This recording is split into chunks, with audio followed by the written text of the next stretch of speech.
Dear students, हम भारत की जनजातियों के बारे में अध्ययन कर रहे थे।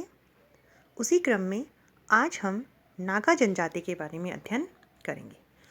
नागा जनजाति भारत की प्रमुख जनजातियों में से एक है और यह उत्तरी पूर्वी भारत की प्रमुख जनजाति है।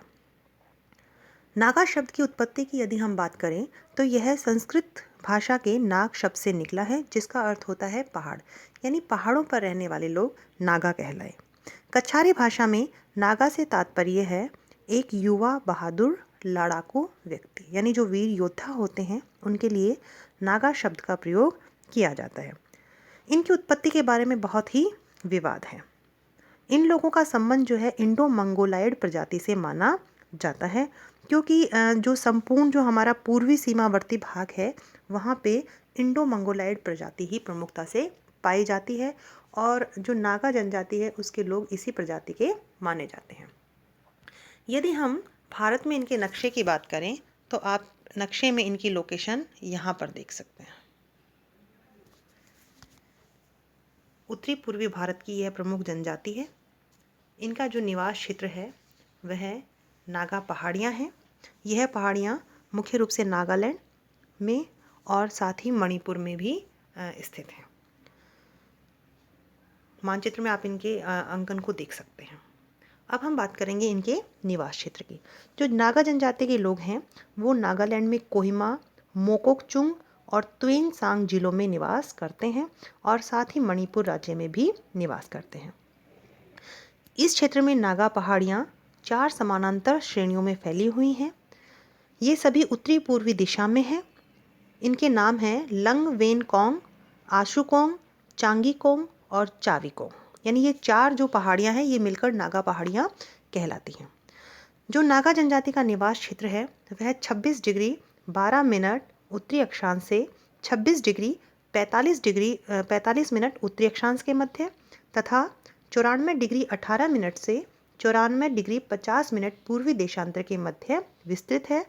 यह लगभग 26,000 वर्ग किलोमीटर क्षेत्र में फैला है। इस क्षेत्र में जो नागा जनजाति का सबसे अधिक केंद्रीकरण हुआ है वह नागा पहाड़ियों पर, नागा हिल्स पर हुआ है।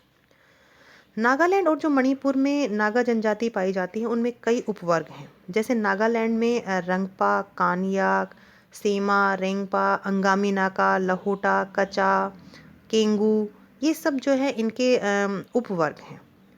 तो इनमें जो सबसे प्रमुख उपवर्ग हैं उनमें आओ और अंगामी नागा है। अब हम बात करेंगे इनके निवास क्षेत्र की भौतिक दशाओं की। जैसा कि मैंने आपको बताया यहाँ नागा हिल्स स्थित हैं। इस क्षेत्र की समुद्र तल से औसत ऊंचाई 2000 मीटर है।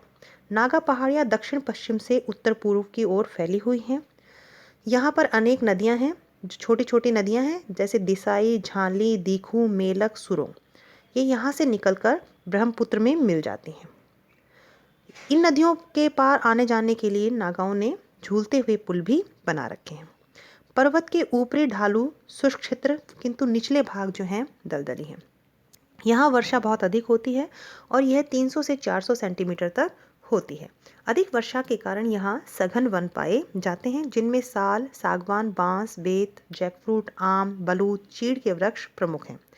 निचले भागों में आर्चिड, केले, ट्री फर्न, काई, अनेक प्रकार की लताएं, बेगोनिया, रोडोडेंड्रस के पौधे अधिकता से पाए जाते हैं।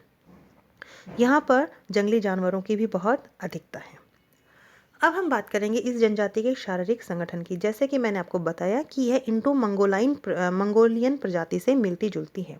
इनकी चमड़ी का रंग हल्के पीले से गहरा भूरा होता है। चेहरा ललाई लिए होता है। बाल काले, सीधे और लहरदार होते हैं। आंखें गहरी भूरी मंगोली आकृति की होती हैं। गाल की हड्डियां उभरी हुई हैं और होठ साधारणतः इनके पतले होते हैं। सिर चौड़े से मध्यम आकार का होता है। नाक चौड़ी से सकरी होती है। इनका जो शारीरिक गठन है वो बहुत ही सुंदर होता है और कद मध्यम से लंबा होता है। तो इस प्रकार जो है इनका निवास क्षेत्र के साथ साथ हमने इनके शारीरिक गठन की भी बात की। अब हम बात करेंगे इनके अर्थतंत्र की। अर्थतंत्र की यदि हम बात करें तो जिस तरीके से सभी जनजातियाँ मुख्य रूप से प्रकृति पर निर्भर हैं, ये अपने स्थानीय संसाधनों पर निर्भर है, उसी प्रकार से नागा जनजाति भी जो है अपने स्थानीय संसाधनों पर ही निर्भर है। तो अब हम इनके अर्थतंत्र की विस्तार से चर्चा करें। तो जब हम अर्थतंत्र की बात करते हैं तो इनका जो मुख्य व्यवसाय है वह कृषि करना है। ये लोग झूमिंग कृषि करते हैं। झूमिंग कृषि को हम स्थानांतरित कृषि के नाम से भी जानते हैं। इस कृषि में वनों को काटा जाता है या उनको फिर जलाया जाता है और कृषि भूमि प्राप्त की जाती है। और उस भूमि पर राख को भी, जो वनों को जलाने के बाद जो राख होती है उसको मिट्टी में मिला दिया जाता है। और यहाँ पर इसको खोदकर, भूमि को खोदकर धान के बीज रोप दिए जाते हैं। 2-3 वर्ष के बाद जो है यहाँ खेती करते रहते हैं लगातार, और 2-3 साल के बाद जब खेतों की या मिट्टी की उपजाऊपन नष्ट हो जाता है तो ये लोग उन खेतों को छोड़कर अन्य कहीं चले जाते हैं और फिर वहाँ अन्य जगह पर जाकर झाड़ियों को, जंगलों को साफ करते हैं और पुनः खेती करते हैं। तो इस प्रकार ये अपने खेतों को बदलते रहते हैं और इस कृषि को जो है झूमिंग कृषि कहते हैं। दूसरे शब्दों में हम स्थानांतरित कृषि भी कहते हैं। तो एक गांव या खेल एक ही भूमि के टुकड़ों में खेती करता है, यानी एक गांव जो है एक ही जो भूमि का टुकड़ा है उस पर ही खेती करता है।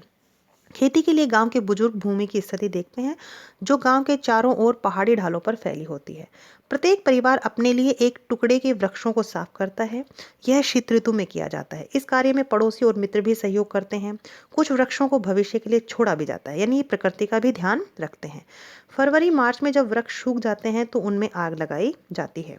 प्रत्येक परिवार अपने खेत के पास ही एक झोपड़ी बना लेता है, क्योंकि फसलों से कई बार खरपतवार साफ करने और बंदरों को और जंगली पशुओं से उनकी रक्षा करनी पड़ती है। खेत जोतने के लिए कुदाली, जिसे इन्हें अपनी भाषा में हो कहते हैं, का उपयोग करते हैं। बीज छिटक कर बोए जाते हैं। फसल पकने पर उसे दांतली से काट लिया जाता है और फिर दाएं चलाकर सूप से धान और भूसा अलग कर लिया जाता है। धान को गांव के घरों में के निकट भंडारों में एकत्रित किया जाता है। इस प्रकार झूमिंग खेती को सामान्यतः सूखी खेती भी कहा जा सकता है। खेत प्राय पहाड़ी ढालों पर बनाए जाते हैं और ये सीढ़ी नुमा आकार में बनाए जाते हैं। उनमें मिट्टी की या फिर पत्थरों की मेड़ बनाकर मिट्टी को बहने से रोका जाता है। निकटवर्ती नालों के जल की सहायता से खेती की जाती है। इस पत्ती को सीढ़ीदार खेती या गीली खेती भी कहा जाता है। इन खेतों को खाली नहीं छोड़ा जाता, वरन नियमित रूप से बोया जाता है। इनमें धान, कपास, मक्का, टाटो, मिर्ची, अदरक, मसूर, तिल, कद्दू, ककड़ी आदि फसलें बोई जाती हैं। कृषि के अलावा ये कुछ पशुओं को भी पालते हैं, जैसे सूअर और मुर्गियों का पालन प्रत्येक परिवार में किया जाता है। इनको बाजारों में भी बेचा जाता है और साथ ही इनको मांस के रूप में भी प्रयुक्त किया जाता है। कुत्ते और बकरियां भी पालते हैं। इसके अलावा भैंस भी पाला जाता है। ये लोग इनका दूध नहीं पीते हैं, क्योंकि इन लोगों की मान्यता है कि दूध पीने से ये लोग भी पशुओं की गिनती में आ जाएंगे, यानी ये इनके पशुओं का दूध नहीं पीते हैं। खेती के अलावा जो ये लोग हैं, जंगली जानवरों का शिकार भी करते हैं। शिकार के लिए कई तरीके काम में लिए जाते हैं। शिकार जो है सामूहिक रूप से और व्यक्तिगत दोनों ही रूप से किए जाते हैं, यानी समूह के रूप में भी जाते हैं और अकेले भी शिकार पर चले जाते हैं। सामूहिक शिकार जो है वो जो भयानक जंगली जानवर हैं, जैसे तेंदुए, चीते, भालू, रीछ, ये समूह में शिकार किया जाता है इनका। शिकार के पहले शिकारी क्षेत्र का पूरी तरह से निरीक्षण किया जाता है। गांव के वयस्क पुरुष उस क्षेत्र में को जाकर घेरते हैं जिस मार्ग से शिकार आने की संभावना होती है। उसके सहारे लकड़ी और बांस की ऊंची बाड़ लगा दी जाती है। कुछ शिकारी भाला लेकर ऊंचे मचान पर बैठ जाते हैं और पशु के आने पर उस पर आक्रमण करते हैं।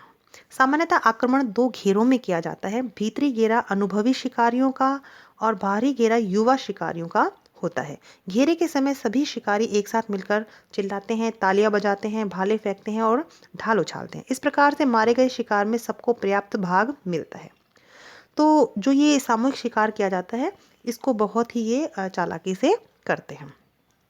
इसी प्रकार जैसे हाथियों का शिकार गड्ढों में लोहे के नुकीले भाले जो है गाड़कर और उसमें फंस जाने पर किया जाता है। व्यक्तिगत शिकार में नागा लोग शिकार को खदेड़कर लाने का कार्य पालतू कुत्तों से कराते हैं। बंदरों का शिकार झूलने वाली लताओं की सहायता से करते हैं, जिन्हें पकड़कर बंदर झूलते हैं। इन लताओं को पेड़ से लटका देते हैं और उनके बीच में बड़े बड़े गड्ढे खोदकर उन पर भाले गाड़ दिए जाते हैं। बंदरों के इन्हीं लताओं पर झूलने से वो टूट जाती हैं। फलस्वरूप वो बंदर गड्ढों में गिर जाते हैं और उन्हें भालों से मार दिया जाता है। नागाओं के लिए शिकार में जो औजार काम में लिए जाते हैं, उनमें जो सबसे प्रमुख हैं वो हैं भाले, दाव और तीर कमान। एक लंबा चाकू होता है। दाव जो है इनका सबसे मुख्य औजार है, जिसे नागा लोग जो है जंगल काटने के लिए काम में लेते हैं। खेतों से कंदमूल फल खोदते हैं, जंगली पशुओं और शत्रुओं से रक्षा करते हैं। तीर कमान जो है वो विष लगे होते हैं। मछली मारने का कार्य भी ये लोग करते हैं। नदियों और तालाबों से मछलियां पकड़ते हैं। मछलियों को पकड़ने के लिए जालों, टोकरों, भालों और बंशी का प्रयोग किया जाता है। जालों को तालाबों में डालकर घुमाते हैं, जिससे उनमें मछलियां फंस जाती हैं। उपयुक्त स्थानों पर नदियों में पत्थरों के बीच सकरे मुंह की टोकरियां लगाकर भी मछलियां फंसाई जाती हैं।